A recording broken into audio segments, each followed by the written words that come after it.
Good morning, students. A very hearty welcome to GC Tech Hub CS tutorials. First of all, I would like to apologize, students, because of some unavoidable network issue. I wasn't able to take the online class today. So this is your offline lecture in place of the online class.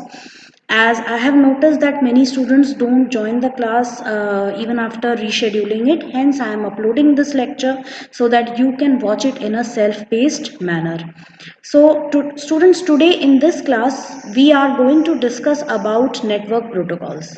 In our previous lectures, we had seen LAN design, we had just solved some case study questions where we had to act as a network consultant and solve certain network problems and also design certain networks. So for that matter, we are going to start with network protocols, because now it is important to also understand certain protocols based on which our internet is functioning. So we will start with the very first and the most important protocol, that is TCP/IP.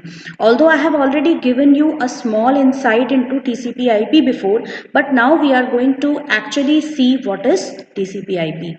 So let us move on to today's class. So we are going to see TCP/IP today, and within that TCP/IP, first we are going to see what is IP, that is Internet Protocol. So when we talk about TCP/IP, it is actually made up of two important protocols, where the first one, where it is known as the TCP/IP protocol suite.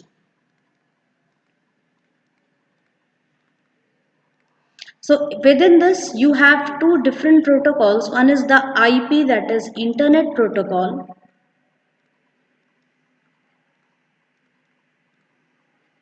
and the other one is TCP, which is the Transmission Control Protocol.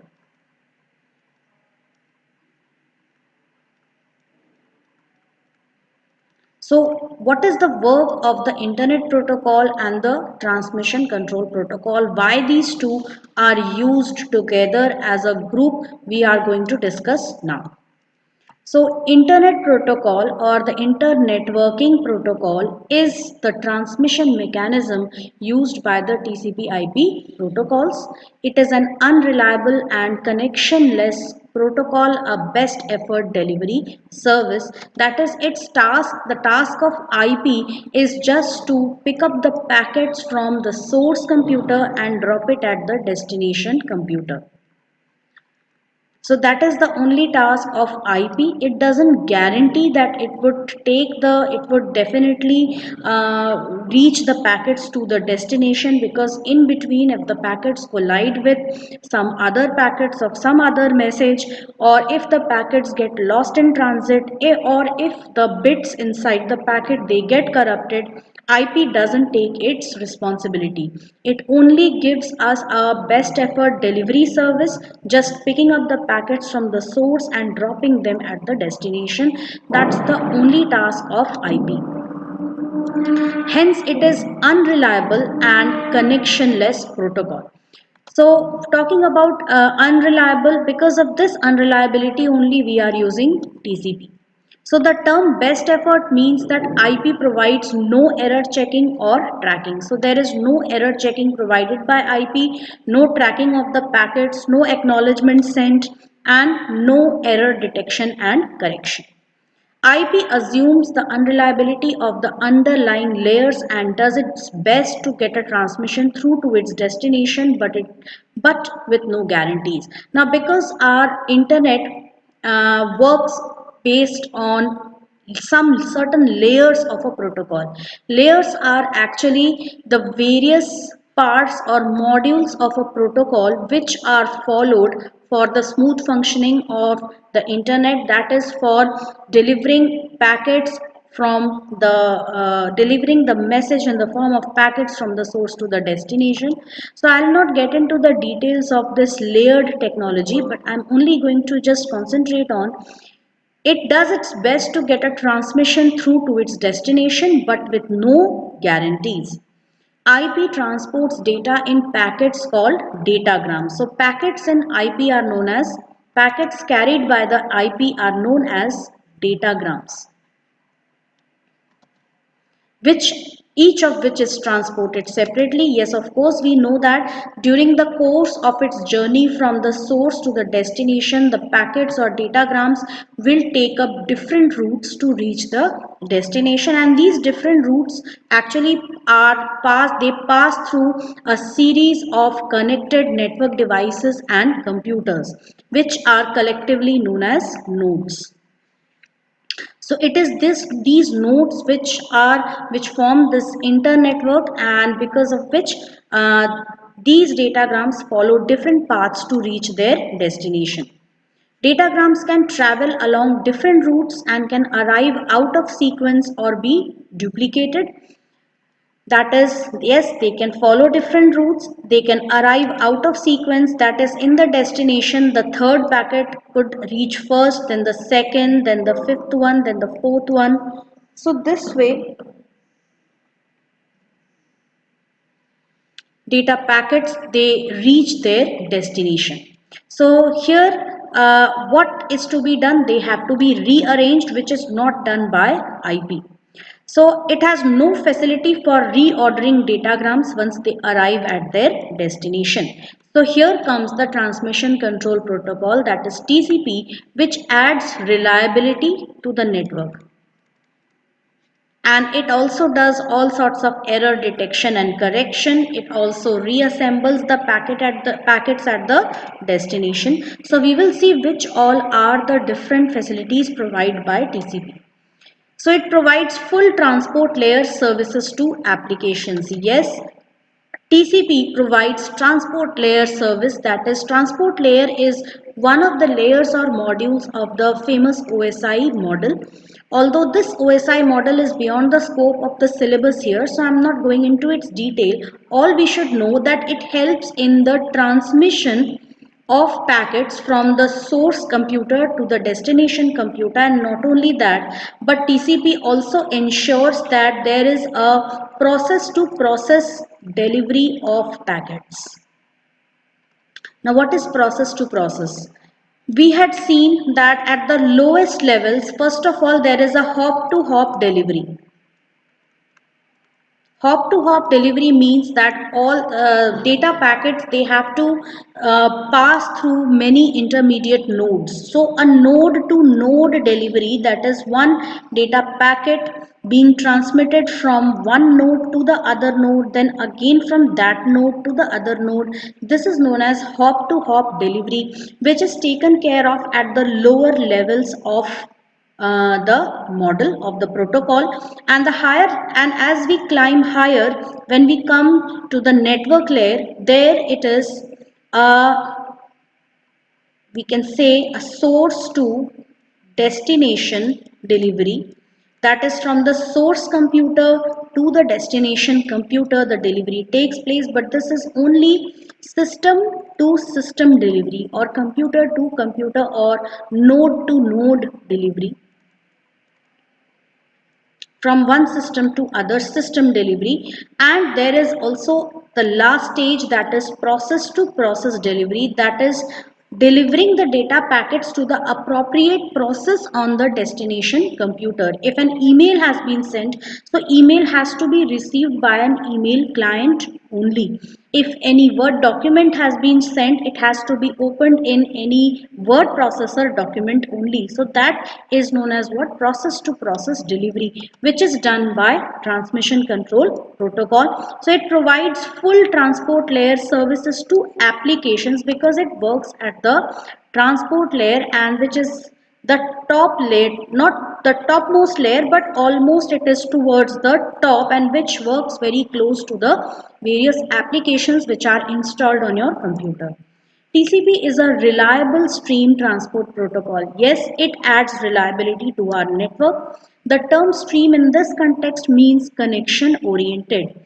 A connection must be established. Yes, so firstly a connection must be established from the between the source and the destination. So once IP does its work, TCP starts its work, that is, it will first establish a connection between the appropriate process at the source computer and the appropriate process at the destination computer, and then it will perform the rearrangement of packets at the destination, and it will also acknowledge the sender whether the data has been received successfully or not.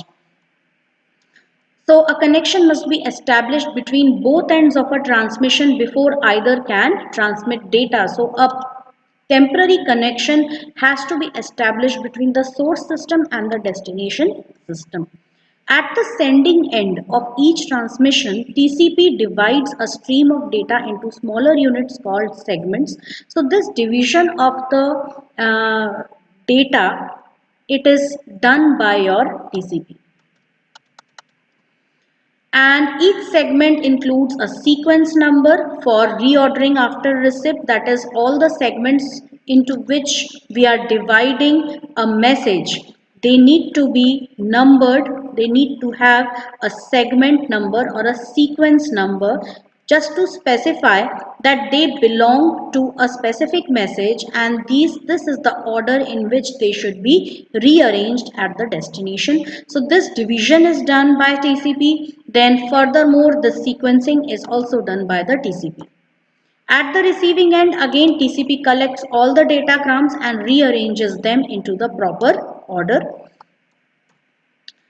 So this is the work of TCP and IP. Now let's talk about the IP address, which is the most important address or the most important number which we use to identify every device on the network, also known as logical addresses. Yes, why? Because IP address is that unique identifier which identifies every device on the network uniquely. Okay, so it will devise every host which is connected to the network, and it is a global system of addressing. We need a global system of addressing because MAC addresses are not sufficient enough to specify or to distinguish between the computers. MAC address can be used only to distinguish between computers or hosts on a small network. But on a global scale, if we talk about a wide area network WAN, we would be needing an IP address for doing that, which is a logical address, because it logically identifies every device uniquely on the system. Logical addresses are necessary for universal communications that are independent of underlying physical networks. Yes, so they are necessary for universal communications, and they have to be independent of underlying physical networks, because there could be differences in the way in the network or the network configuration of different networks. We might be using, different people might be using different configurations for the network, so we need one standard way of differentiating between each of them. Physical addresses are not adequate in an internetwork environment where different networks can have different address formats. So because at the physical level, net address formats could be different, hence we need a universal addressing system in which each host can be identified uniquely regardless of the underlying physical network. The logical addresses are designed for this purpose, and it is a 32-bit address that can uniquely define a host connected to the network. No two publicly addressed and visible hosts on the internet can have the same IP address. So yes, no two computers or no two nodes on the network can have the same IP address. It is just similar to the primary key which we use in a database, in a table, which is used to uniquely identify every tuple. So that is why we are using the IP address, which is a 32-bit address, and it is actually a sequence of 4 numbers which are separated by dots. So four numbers are there which are separated by dots, and these could be between 0 to 255. Each of the numbers has to be within this range. IPv4, which is one-way IP internetworking protocol version 4, which is a way of classful addressing. It's a classful addressing system. Why classful addressing system? Because here a group of addresses, the addresses are usually divided into various groups known as classes. So that we would be dealing with a little later. So let us first see what is IPv4. Usually computers communicate through the internet. The packet transmitted by the sending computer may pass through several LANs or WANs before reaching the destination computer, and hence we need a global addressing system. So for this purpose only, the term IP address is, it means a logical address in the network layer of the TCP/IP protocol suite. It is 32 bits in length, which gives us a maximum of 232, not 232, it is 2 raised to the power 32 addresses.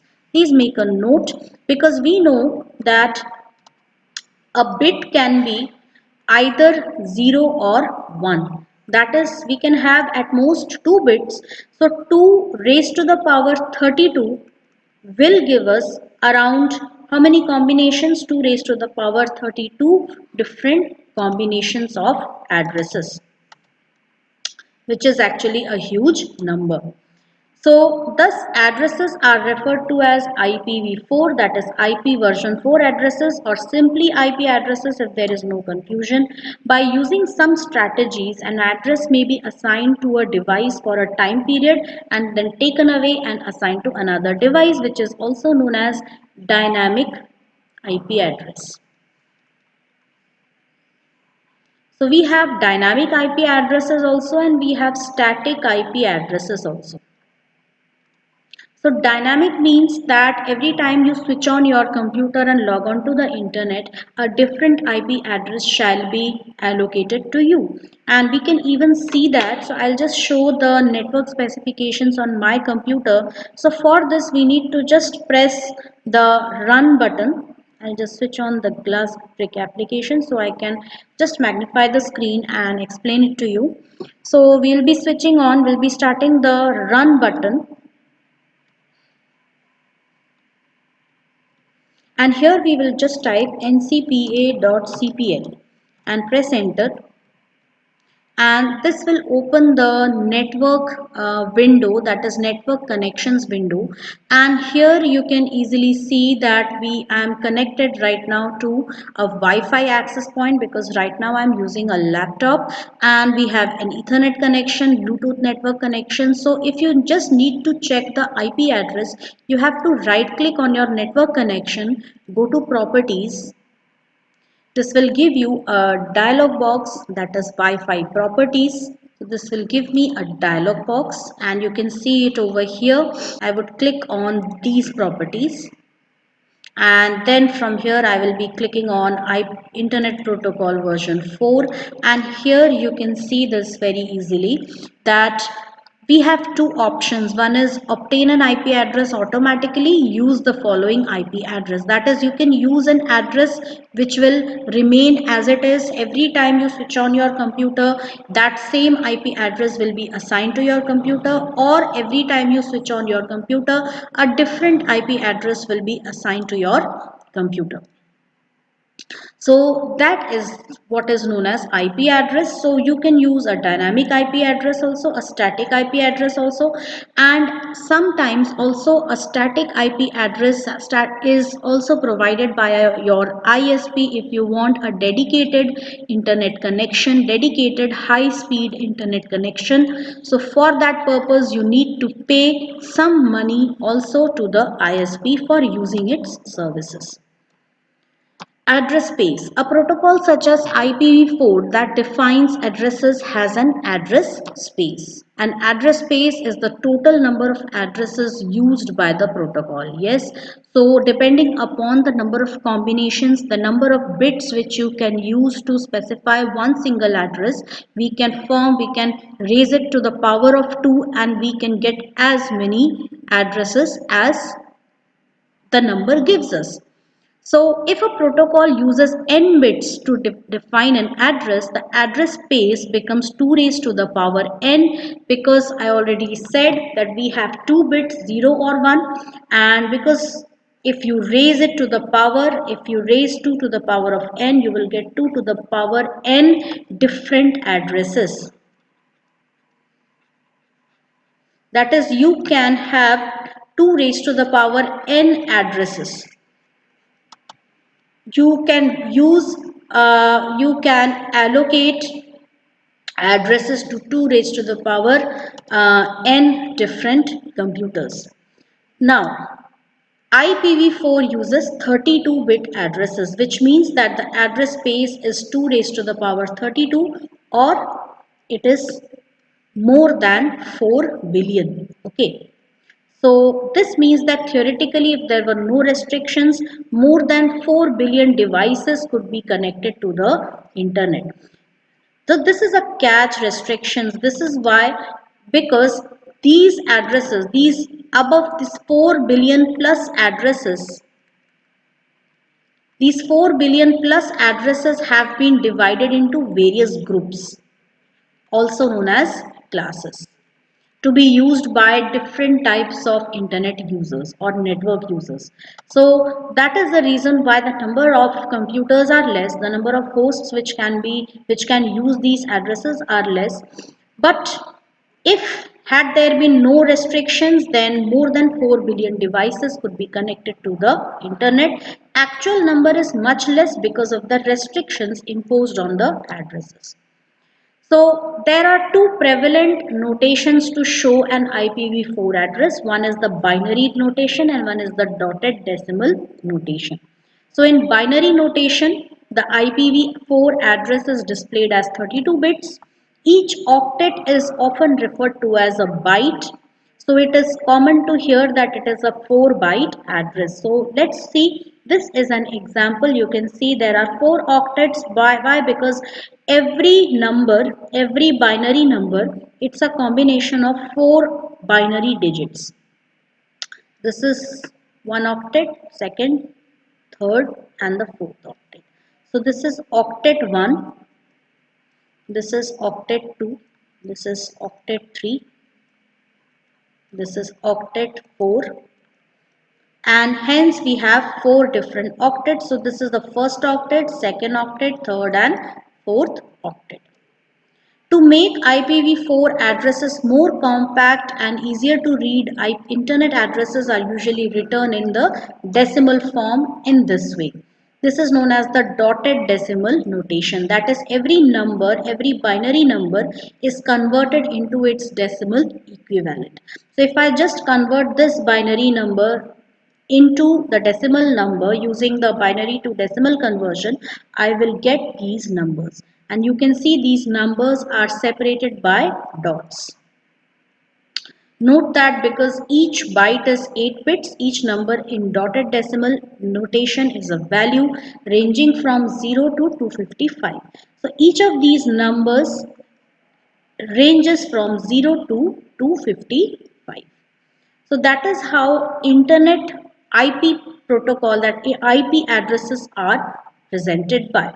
So you can just see every number, it corresponds to a binary number over here. Classful addressing. IPv4 addressing at its inception used the concept of classes. That is, in the beginning, makers thought that they should divide the whole group of 4 billion plus addresses into 5 classes. But now it is becoming obsolete because number of computers hosts is increasing, it's multiplying very fast, and there are more number of computers being added to the internet every day. So IPv4 is not sufficient for this purpose. We need IPv6, which is 128-bit address, and that we will be studying after IPv4. So in classical addressing, address space is divided into 5 different classes, that is A, B, C, D and E. Each class occupies some part of the address space. So you can just see these are the IPv4 address classes, where we have class A, B, C, D and E, and you can see the range of addresses in the decimal range, that is it is only the first byte, the first octet. The first octet decimal range is 1 to 127. That is, it should be something like this. Uh, The starting address could be 1.00.1 to 126.255.255 to 254. The second one is 128 to 191. Then and so on is there. So students, the thing is, all the 4 billion plus addresses are divided into these 5 classes. Now there are different purposes for which they have been divided, which we will be seeing in the next lecture. So students, that was all about TCP, IP addresses, and also what is classful addressing, which is an incomplete topic so far. We haven't completed that. In the next class, I would be teaching you first about the different purposes of the different classes and what are IPv6 addresses. So that we will be seeing in the next class. Today again, for the next half, for the second half of the lecture, we have some basics of internet, which you have already studied in your previous classes. So but I am just revisiting this topic because we need to also study, as per your syllabus, we need to also study the basic concepts of internet also. So we need to study what is internet, we need to study different types of internet connections, we need to study the different types of cellular network, 1G, 2G, 3G, 4G and so on, and also about some types of internet connections like WiMAX connections. So let us move on to this. So here we are with what is internet. So it is a global interconnected computer network in which every computer connected to it can exchange data with any other connected computer. Internet was introduced for various purposes. We have already studied what are the uses of internet, as it enables us to communicate with any person, and something about the internet history. So here we will just click on the different dates, different years. So you'll see the first one is the idea of a galactic network is formed. Then next, ARPANET is developed by connecting 4 computers. Then email is invented, internet protocols begin, and so on and so forth. These events, they mark the beginning of your internet. So firstly, they started with connecting 4 computers together, which is known as ARPANET, which is your very first internet.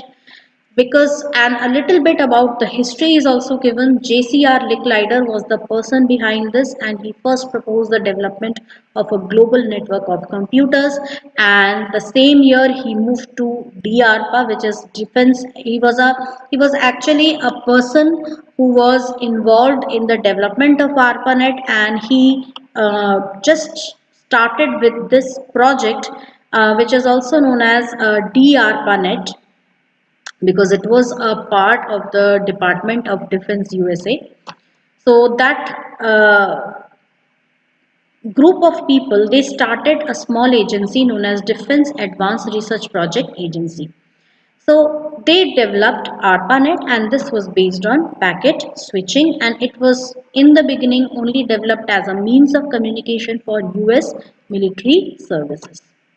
So this was the initial ARPANET, which you can see here, which connects four universities. One was University of Utah, one was Stanford Research Institute, University of California, Santa Barbara, and the same at LA, that is Los Angeles. So here you can see the initial beginning of internet. It was this in 1969 December, then in June 1970 it you can just see gradually how internet is growing. So this is March 1972 and this is July 1977. How it evolved. So here by the end of 1971, almost 15 sites from different organizations were connected to the ARPANET. Then NSF, that is National Science Foundation, it also created its own network known as NSFNet, which had a better configuration as compared to ARPANET. Private organizations and people started working to build their own networks, which was later connected to this ARPANET and NSFNet, and this formed the internet. So this was NSFNet, the internet, the actual official logo of NSFNet. Then how it evolved after the evolution of the internet. ARPANET was shut down in 1990 and NSFNet was discontinued in 1995. And what began was TCP/IP. So this TCP/IP era started in the 1990s. So we have already studied the working of internet, about packet switching, how your any message which you want to send to anybody, it is divided into small segments which are known as datagrams or packets, and they are sequenced or numbered by the TCP, and this is sent to the destination, which passes through different computers. For every packet follows a different route and reaches the destination, where they are again reassembled by the TCP. So a packet is somewhat like this. It has a header, it has a trailer, and it has the actual payload which contains data. Header usually contains sender's IP address, receiver's IP address, the protocol and packet number. The payload is the data and trailer shows end of packet, and it also contains some error correction bits for checking the error which is done by the TCP. So here you can see how different nodes are represented. These are the nodes on the network, and here we have your sender, here we have the receiver. So we can see that here we have the packet, this is your packet.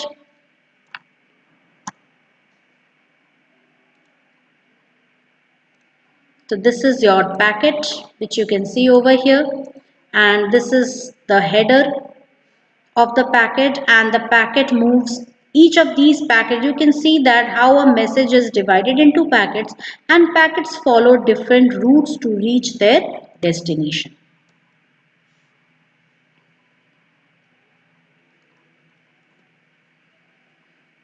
Just take a look at this GIF image where you will be able to see how packets travel from the source to the destination following any random route or any random path. And this is handled by the routers at the network level.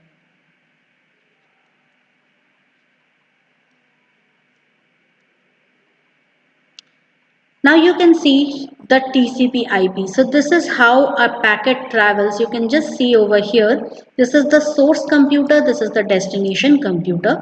So at the source computer, first of all, a packet is just the moment it travels through the different layers of this protocol, different information is added to it at each level, and when it reaches the destination, the layers are unpacked one by one. So communication using TCP/IP breaks data into small packets, assembles the packets at the destination computer. IP handles the address. So we have already studied about how TCP/IP works. Now, accessing the internet and web. What all things do we need for accessing the internet? So we will need a computer with an operating system such as Windows, Mac OS or Unix that supports internet protocols. We would need communications equipment such as a modem, ISDN adapter or Ethernet card, an internet service provider, and a web browsing software such as Internet Explorer or Google Chrome or Brave or Mozilla Firefox, Opera, anything.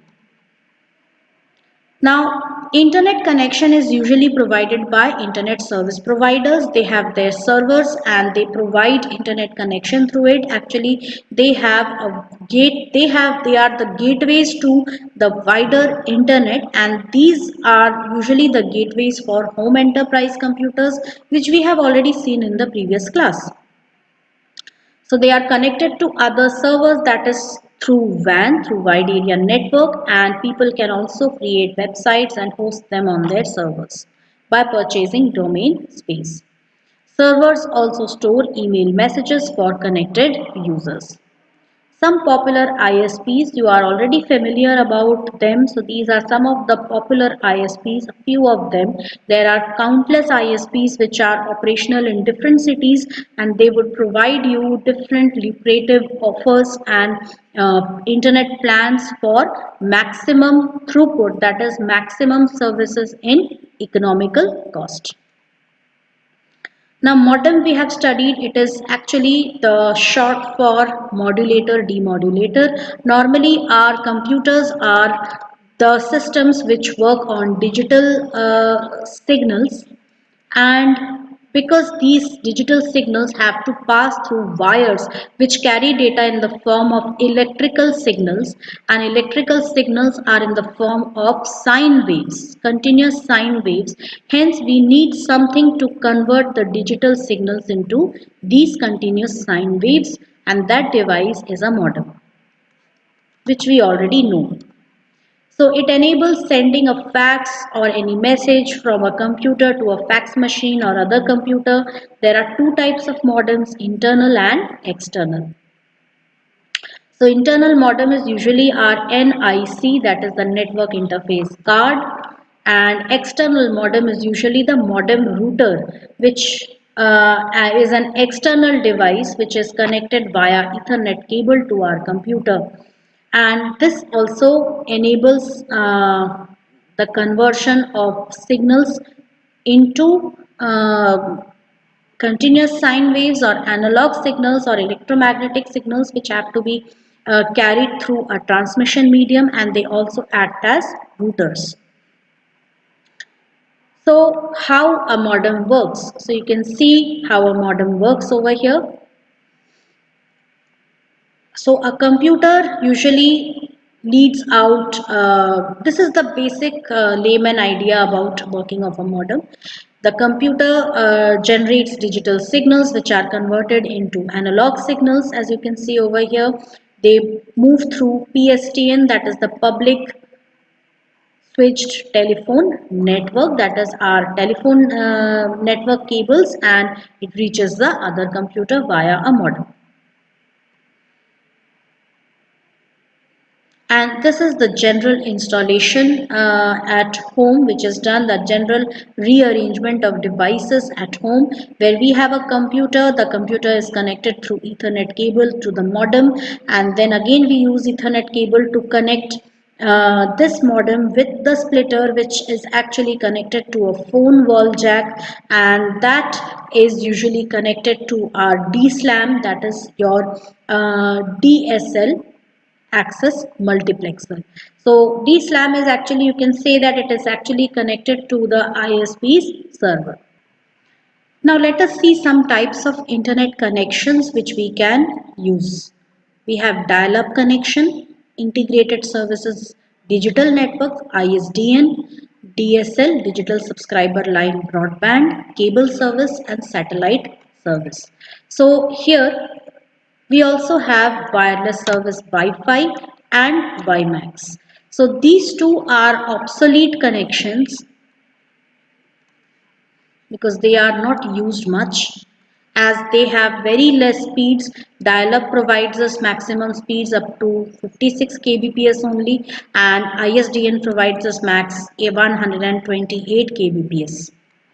and DSL broadband, which is your fast broadband connection, quite economical also, cable broadband, satellite broadband, Wi-Fi service. And Wi-Fi service is not a different type of service, but it is integrated with all of these.